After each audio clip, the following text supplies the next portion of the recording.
கர்த்தருக்கு ஸ்தோத்திரம். Welcome to the Bible class today. இந்த நாளிலே இந்த வேத பாடத்திற்கு உங்களை வரவேற்கிறேன். My name is Conrad DeFries. என்னுடைய பெயர் Conrad debris. The Bible lesson today is on the love of God. இந்த நாளிலே நாம் படிக்க போகிற பாடும் தேவன் அன்பாயிருக்கிறார். We're going to get a better understanding of what the God kind of love is.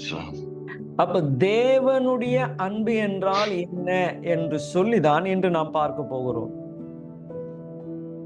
There is natural love and human love, but that is different from the God kind of love. இயற்கையாக அன்பு இருக்கிறது, மனித ரீதியாக அன்பு இருக்கிறது. ஆனால் தேவ அன்பு இவைகளில் வேறுபட்டதாய் இருக்கிறது.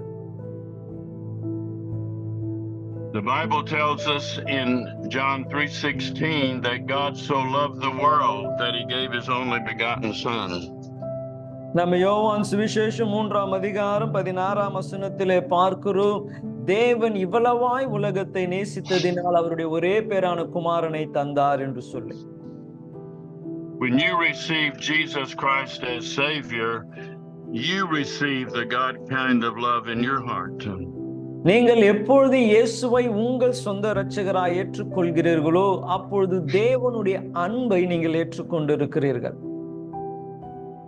God, the Holy Spirit, comes to live on the inside of you in your heart. தேவன் பரிசுத்த ஆவியானவராக உங்கள் இருதயத்தில் வந்து அவர் வாசம் பண்ணுகிறார். In Galatians chapter 5 verse 22, it speaks about love, joy and peace from God. நம்ம கலாத்தியர் 5ஆம் அதிகாரம் 22ஆம் வசனங்களிலிருந்து பார்க்கும்பொழுது ஆவின் கனிகளாகிய அன்பு, சந்தோஷம், சமாதானம் இவைகளை நாம் பார்க்கிறோம். When you receive Jesus Christ as Savior, you become a new creature in your spirit being. நீங்கள் எப்பொழுது இயேசுவை ஏற்றுக்கொண்டீர்களோ அப்பொழுதே உங்கள் உள்ளான ஆவின் மனுஷன் ஒரு புதிய சிருஷ்டியாய் மாற்றப்படுகிறார். You are a spirit being, you have a soul and you live in a body. நீங்கள் ஒரு ஆவி மனிதனாய் இருக்கிறீர்கள், உங்களுக்கு ஒரு ஆத்துமா இருக்கிறது, நீங்கள் சரீரத்திலே வாசம் பண்ணுகிறீர்கள். God is a spirit being and he only communicates with your spirit. தேவன் ஆவியாய் இருக்கிறபடினாலே அவர் ஆவியாகிய உன்னோடு கூட உங்கள் உள்ளான மனுஷனோடு அவர் தொடர்பு வைத்துக் கொள்கிறார். He does not communicate with your mind or with your body, but he speaks to you in your spirit. அவர் உங்கள் சிந்தனைகளிலே இடைப்படுகிறவர் அல்ல, உங்கள் சரீரத்தோடு இடைப்படுகிறவர் அல்ல, உங்களுடைய உள்ளான மனிதன் ஆவின் மனிதனோடு இடைப்படுகிறவராய் இருக்கிறார். In the book of John, chapter 15 and verses 4 and 5. யோவான் சுவிசேஷம் 15ஆம் அதிகாரம் 4-5 வசனங்களை நீங்கள் வாசிப்பீர்கள் என்றால், the Bible tells us that Jesus is the vine and you and I are the branches. அங்கே சொல்லப்படுகிறது இயேசு திராட்சை கொடி, நாம் செடிகளாய் இருக்கிறோம் என்று. The very life that is in the vine comes right into the branch. அந்த கொடியிலே அந்த செடியிலே இருக்கிற அதனுடைய ஜீவன் தான் கொடிகளுக்கு படர்ந்து வருகிறது. What a wonderful and marvelous thing this is. அதை கேட்கும் பொழுது எவ்வளவு ஆச்சரியமானதாய் அவைகள் காணப்படுகிறது பாருங்க. When you receive Jesus in your heart, the very life of God comes into your spirit being. நீங்கள் எப்பொழுது இயேசுவை உங்கள் இரட்சகராய் ஏற்றுக்கொள்கிறீர்களோ அப்பொழுது தேவனுக்குள் இருக்கிற ஜீவன் உங்களுக்குள்ளே கடந்து வருகிறது.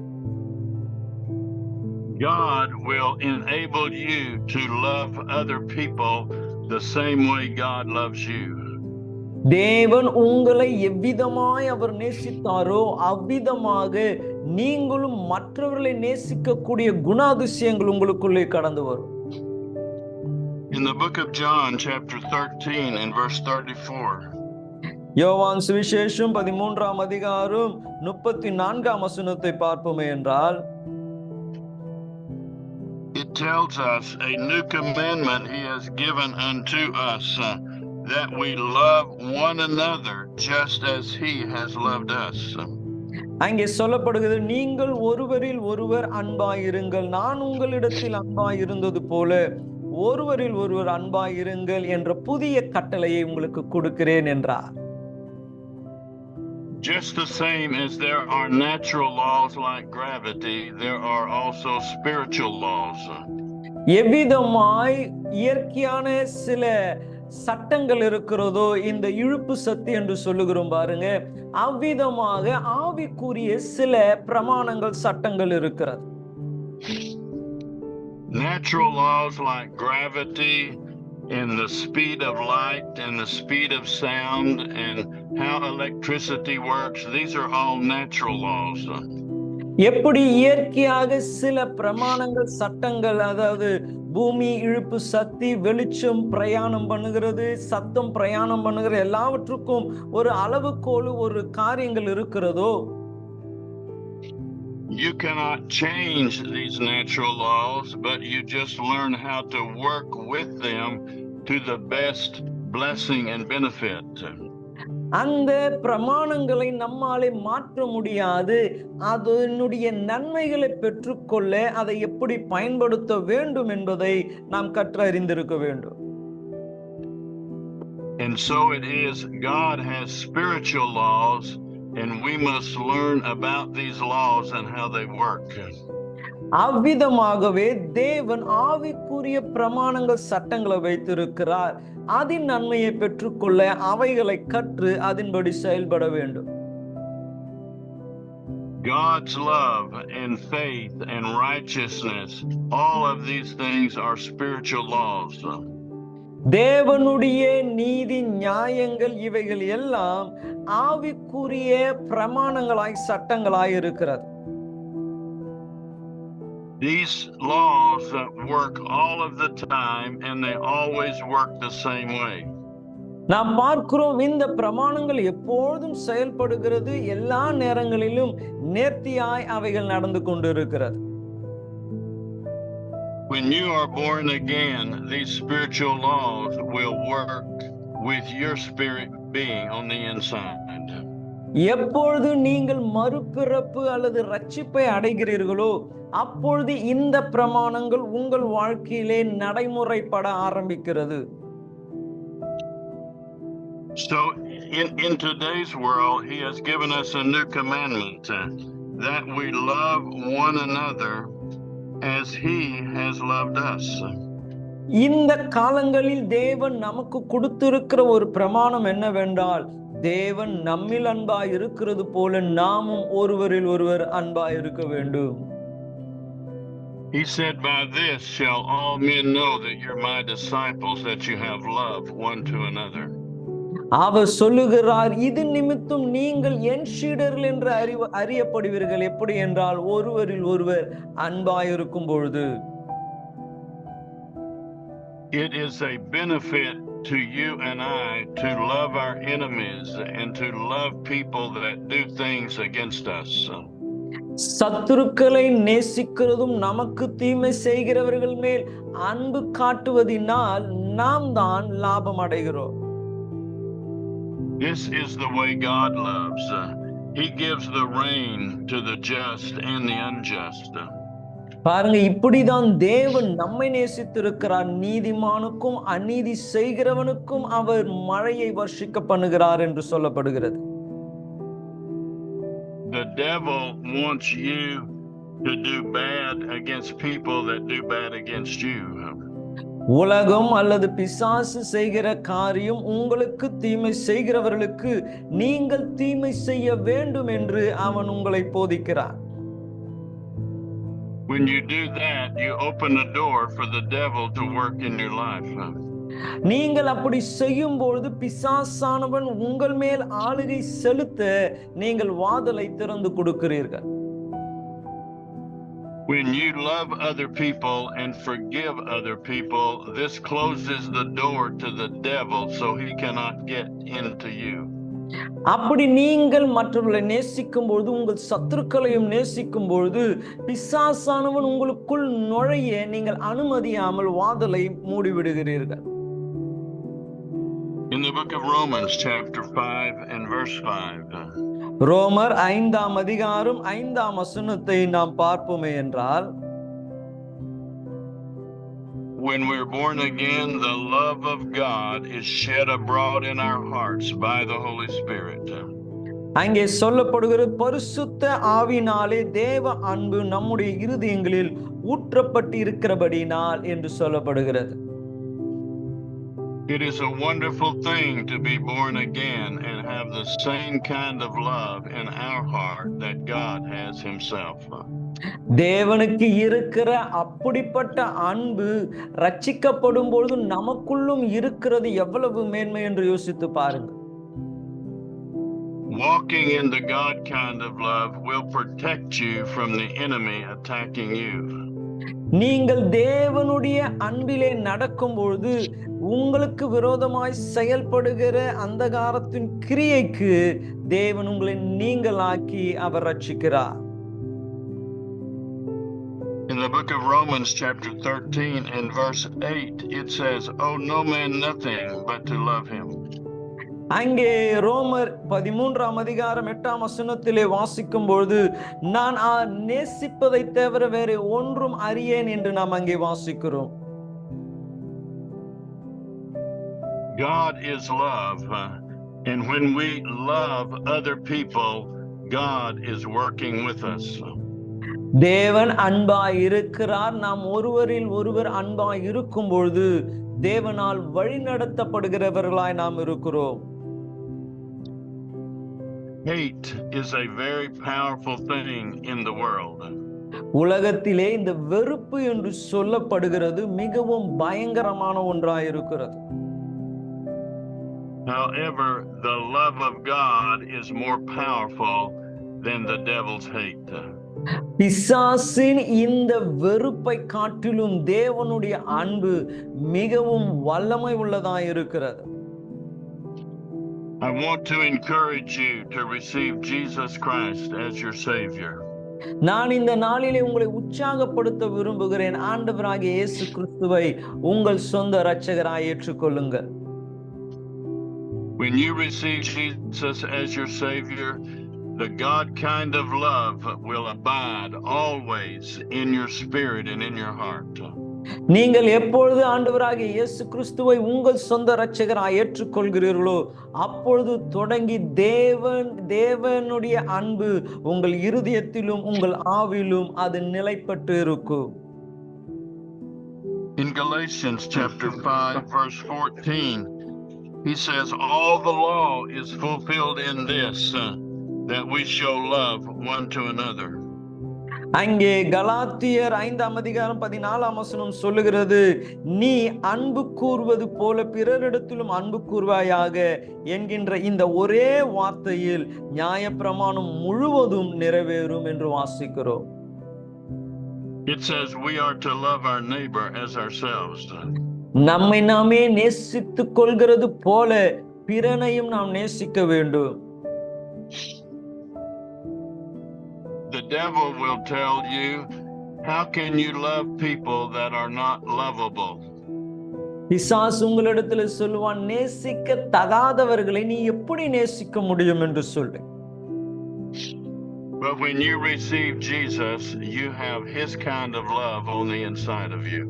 ஆனால் நீங்கள் இயேசுவை ஏற்றுக்கொண்ட பொழுது தேவன் நேசிக்கிற அப்படிப்பட்ட தன்மை உங்களுக்குள்ளே கடந்து வந்ததினால் உங்களாலே கூடும்.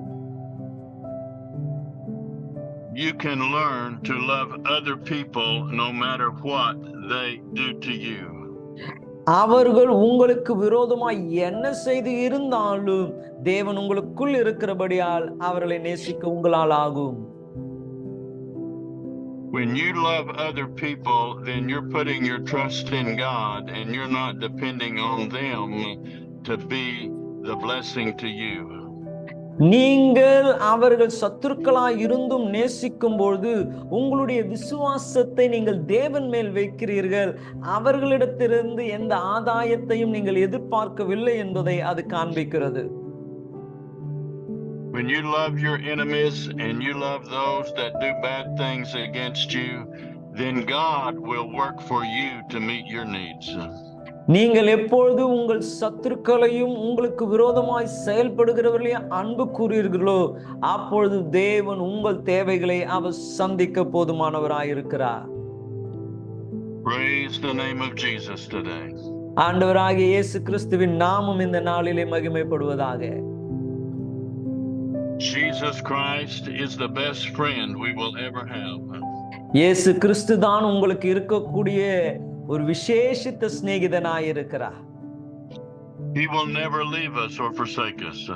அவர் ஒரு நாளும் உங்களை விட்டு விலகுவதும் இல்லை, உங்களை கைவிடுவதும் இல்லை. He will be there to help us in every situation. எல்லா சூழ்நிலைகளிலும் உங்களுக்கு உதவி செய்ய அவர் ஆயத்தமாயிருப்பார். The Bible says, greater is he that is in you than he that is in the world. வேதம் சொல்லுகிறது, உலகத்தில் இருக்கிறவனை காட்டிலும் உங்களுக்குள் இருக்கிறவர் பெரியவராய் இருக்கிறார். In the book of Ephesians chapter 4 and verse 32. எபேசியர் 4ஆம் அதிகாரம் 32ஆம் வசனத்தை நாம் பார்ப்போம் என்றால், it tells us to be kind one to another and forgiving one another. அங்கே நாம் பார்க்கிறோம், ஒருவருக்கு ஒருவர் தயவாயும் மன உருக்கமாயும் கிறிஸ்துவுக்குள்ளே தேவன் உங்களை மன்னித்தது போல மன்னியுங்கள் என்று சொல்லப்படுகிறது. We are not responsible for what other people's actions are. மற்றவர்களுடைய கிரியைக்கு நாம் பொறுப்பெடுத்துக் கொள்ள முடியாது. But we are responsible for our own actions and what we do. ஆனால் நம்முடைய கிரியைக்கு, நாம் செய்த செயலுக்கு நாம் தான் பொறுப்பெடுத்துக் கொள்ள வேண்டும். When Jesus Christ is living in our heart, he will give us the strength and ability to forgive other people. தேவன் நமக்குள்ளே அவர் வாசமாய் இருக்கும் பொழுது மற்றவர்களை மன்னிக்க கூடிய பலனை அவர் உங்களுக்கு கட்டளையிடுவார். Just as God has forgiven us, he will give us the strength to forgive other people. தேவன் நம்மை மன்னித்தது போல மற்றவர்களை நாம் மன்னிக்க கூடிய பலனை தேவன் நமக்கு கட்டளையிடுவார். Do not allow unforgiveness against other people to be in your heart. உங்களுடைய இருதயத்திலே மற்றவர்களுக்கு விரோதமான மன்னியாமை இருக்க அனுமதியாதீர்கள். If someone hurts your feelings and makes you feel bad, as quickly as you can, forgive them and God will give you strength. உங்களுடைய உணர்வுகளை ஒருவர் காயப்படுத்தி உங்களை व्यसனப்படுத்தி இருப்பார்கள் என்றால் எவ்வளவு துரிதமாய் அவர்களை மன்னிக்க கூடுமோ அவ்வளவு துரிதமாய் மன்னியுங்கள். தேவன் அதற்கான பலனை உங்களுக்கு கட்டளையிடுவார். The God kind of love in your heart is the most powerful thing in the world. தேவனை போல நேசிக்கக்கூடிய அந்த அன்பு உங்கள் இருதயத்திலே இருப்பதுதான் உலகத்திலேயே மிகவும் வல்லமை வாய்ந்ததாய் இருக்கிறது. The Bible says all things are possible with God. வேதம் சொல்லுகிறது, தேவனால் எல்லாம் கூடும். But the Bible also says all things are possible to them that believe him. வேதம் இவ்விதமாக சொல்லுகிறது, விசுவாசிக்கிறவர்களுக்கு எல்லாம் கூடும் என்று சொல்லப்படுகிறது. It will be hard for you to believe God if you have unforgiveness and hurt in your heart. உங்கள் இருதயத்திலே மன்னியாமையும் காயமும் இருக்குமே என்றால் தேவனை விசுவாசிப்பதும் அவரை நேசிப்பதும் உங்களால் கூடாததாய் மாறிவிடும். But when you forgive other people and you do not hold things against them, then your faith can believe for the impossible. நீங்கள் மற்றவர்களை மன்னித்து அவர்களுக்கு விரோதமாய் எந்த கசப்பும் வைத்திராமல் இருப்பீர்கள் என்றால் அப்பொழுது இயற்கைக்கு அப்பாற்பட்ட அற்புதங்களை நீங்கள் விசுவாசிக்கலாம். தேவன் அதை உங்களுக்கு செய்வார். God is wanting to do many great things for you as you believe him. தேவனை நீங்கள் விசுவாசிக்கும் பொழுது அநேக பெரிய காரியங்களை உங்களுக்கு செய்ய அவர் விருப்பமுள்ளவராயிருக்கிறார். All things are possible with God. எல்லாம் தேவனால் கூடும். All things are possible to them that believe. யாரெல்லாம் விசுவாசிக்கிறார்களோ அவர்களுக்கு எல்லாம் கூடும் என்று வேதம் சொல்லுகிறது. In order for you to believe God, you have to get rid of unforgiveness and hurt against other people. தேவனை நீங்கள் விசுவாசிக்க வேண்டும் என்றால் மன்னியாமையும் கசப்பையும் உங்களை விட்டு நீங்கள் மாற்றி போட வேண்டும். When you do this, then God will be the one that will bring the blessings to you. நீங்கள் அப்படி செய்யும் பொழுது உங்களுக்காக தேவன் நன்மைகளை செய்ய அவர் ஆயத்தமாயிருப்பார்.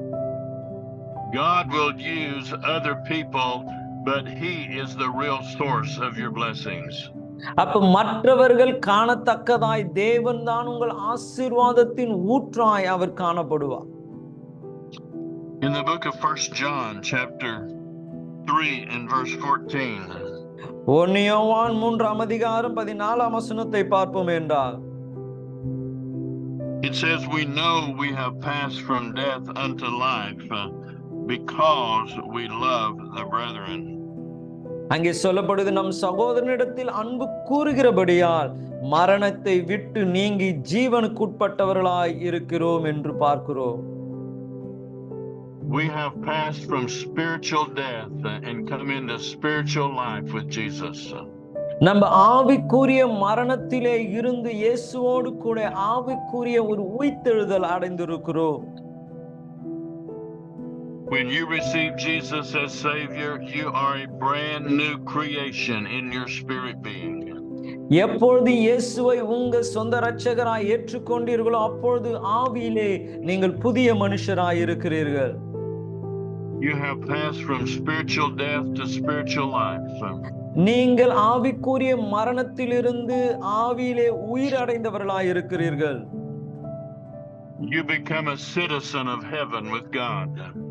நீங்கள் தேவனோடு கூட தேவ ராஜ்யத்தின் சுதந்திரவாளியாய் இருக்கிறீர்கள். Just as Jesus, you are in this world, but you're not of this world. இயேசு கிறிஸ்துவை போல நீங்கள் இந்த உலகத்தில் இருந்தாலும் இந்த உலகத்திற்குரியவர் அல்லாமல் நீங்கள் இருப்பீர்கள். When you receive Jesus, God becomes your heavenly Father. எப்பொழுது இயேசுவை ஏற்றுக்கொள்கிறீர்களோ அப்பொழுதே பரலோக கடவுள் உங்களுடைய தகப்பனாய் மாற்றப்படுகிறார். And I want to express to you that God loves you very much.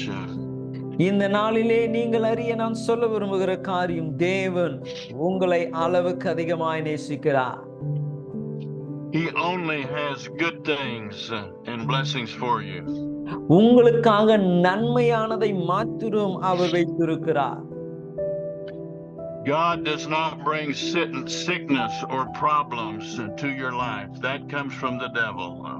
உங்களுடைய சரீரத்திலே பலவீனத்தையோ வியாதியோ பிரச்சனையோ கொண்டு வருகிறவர் அல்ல, அது பிசாசினிடத்திலிருந்து வருகிறது. When you put your trust in God, he will lead you and guide you and help you to make the best decisions. நீங்கள் அவர் மேல் நம்பிக்கை வைப்பீர்கள் என்றால் அவர் உங்களை வழி நடத்துவார், அவர் உங்களை பாதுகாக்கிறவராய் இருக்கிறார். In the book of 1 John chapter 4 and verse 7. 1 யோவான் 4ஆம் அதிகாரம் 7ஆம் வசனத்தை பார்ப்போம் என்றால், It says, let us love one another, for he that loveth is born of God, and God will love him. அங்கே சொல்லப்படுகிறது, பிரியமானவர்களே, ஒருவரில் ஒருவர் அன்பாய் இருக்க கடவும், ஏனெனில் அன்பு தேவனால் உண்டாயிருக்கிறது. அன்பு உள்ளவன் எவனும் தேவனால் பிறந்து அவரை அறிந்தும் இருக்கிறான் என்று வாசிக்கிறோம். When you love others and forgive others, this is the way you can really know that you're born again. நீங்கள் மற்றவர்களை மன்னிக்கும் பொழுதுதான் உங்களுக்கு தெரியும் நீங்கள் மறுபிறப்பு அடைந்திருக்கிறீர்கள் என்று சொல்லி. The Bible says, He that loveth is born of God and knoweth God. அங்கே சொல்லப்படுகிற அன்பு தேவனால் உண்டாயிருக்கிறது. அன்புள்ள எவனும் தேவனால் பிறந்து அவரை அறிந்தும் இருக்கிறான் என்று வாசிக்கிறோம். Love is the very nature. It is the divine nature of God. அன்புதான் தேவனுடைய சுபாவமாய் அவருடைய சாயலாய் இருக்கிறது. When you receive Jesus as Savior, your spirit has that divine God kind of love on the inside of you. நீங்கள் இயேசுவை உங்கள் இரட்சகராய் ஏற்றுக்கொள்ளும் பொழுது தேவனுடைய அந்த குணாதிசயம் அவருடைய தன்மை உங்களுக்குள்ளே உருவாக்கப்படுகிறது. In the book of 1 John chapter 4 in verse 16. 1 யோவான் 4ஆம் அதிகாரம் 16ஆம் வசனத்தை பார்ப்போம் என்றால் it tells us again, he that believeth in God will have the love of God on the inside of him. அங்கே சொல்லப்படுகிறது தேவன் நம்மில் வைராக்கிய அன்பு நாம் அறிந்து விசுவாசிக்கிறோம். தேவன் அன்பாகவே இருக்கிறார், அன்பிலே நிலைத்திருக்கிறோம் என்று நாம் வாசிக்கிறோம். It tells us that God is love, and he that dwelleth in love dwelleth in God. அங்கே சொல்லப்படுகிறது தேவன் அன்பாகவே இருக்கிறார், அன்பில் நிலைத்திருக்கிறவன் தேவனில் நிலைத்திருக்கிறான். You can know that God is really on the inside of you when you love and forgive others. நீ தேவன் உங்களுக்குள்ளே வாசமாய் இருக்கிறார் என்பதை எப்படி அறிய முடியும் என்றால் நீங்கள் மற்றவர்களை நேசித்து மற்றவர்களை மன்னிக்கும் பொழுது அறிந்து கொள்ளலாம். So we want to make a decision to forgive and to love other people. ஆகவே மற்றவர்களை மன்னிக்க மற்றவர்களை நேசிக்க நீங்கள் ஒரு தீர்மானம் எடுக்க வேண்டும். Walking in love is the way to walk in victory. அன்பில் நடப்பதுதான் ஜெயத்தில் நடக்கிற நடையாயிருக்கிறது. Walking in the love of God will protect you from the devil. நீங்கள் அன்பில் நடக்கும்போது பிசாசின் கிரியைகளுக்கு நீங்கள் ஆக்கப்படுகிறீர்கள்.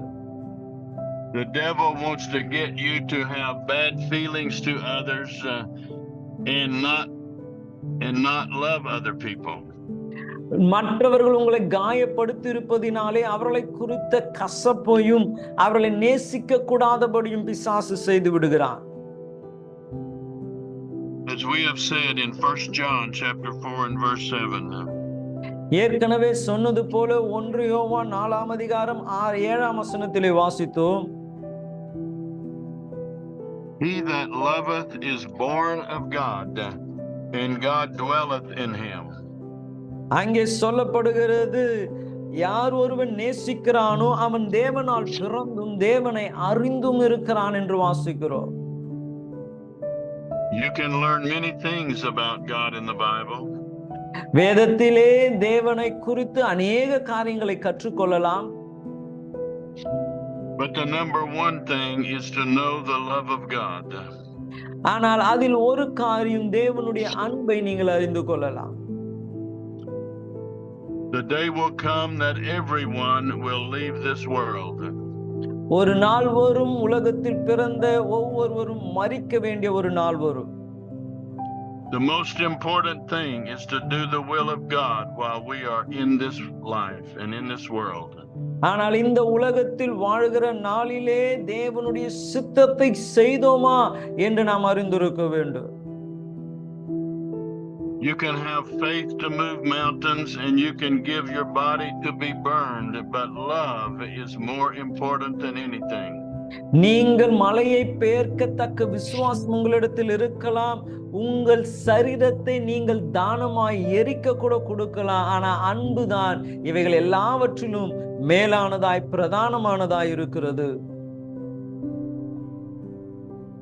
Spend time reading the Bible and time praying to God the Father in Jesus' name.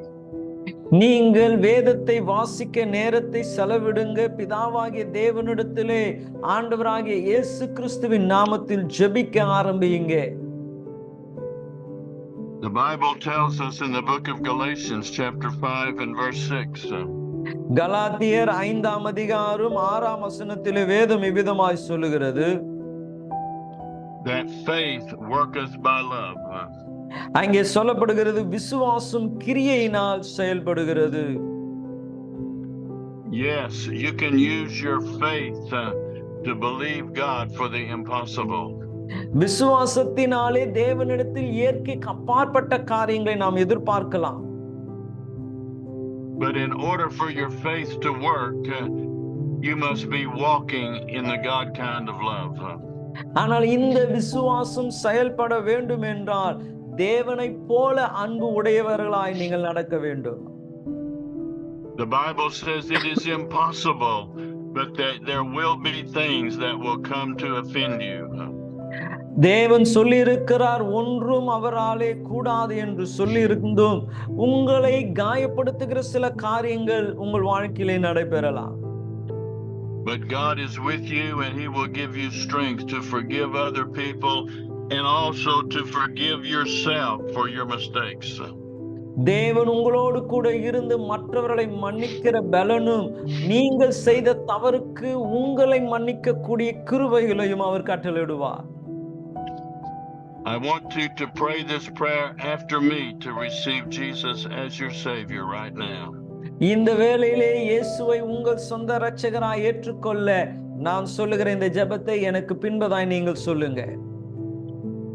Say these words. I believe that Jesus Christ is the Son of God. சொல்லுங்க, நான் ஆண்டவராகிய இயேசு கிறிஸ்து தான் தேவன் என்று விசுவாசிக்கிறேன். I believe He died on the cross for my sin. இயேசு என் பாவத்திற்காய் சிலுவையில் மரித்தார் என்று நான் விசுவாசிக்கிறேன். I believe that God raised Him from the dead.